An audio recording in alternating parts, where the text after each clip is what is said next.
Hey everyone! In this tutorial, I'm going to show you how to resize an image without using any apps. Let's get started.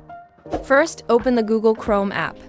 Next, search for a Resize pixel image. Once you search, click on the website that appears. Then, click the Upload Image button. Now, choose the Choose File option. Select the image you want to resize. Once your image is uploaded, you'll be able to see the original dimensions. If you want to adjust the pixel size, uncheck the box that is selected by default. Now, you can manually input the width and height you prefer for the image. For example, I will set mine to 800 by 1000 pixels. After adjusting the dimensions, click the Resize button. Scroll down a bit and then click on the Go to Download option. Finally, click on the Download Image button to save the resized picture. Once the download is complete, go to your file manager.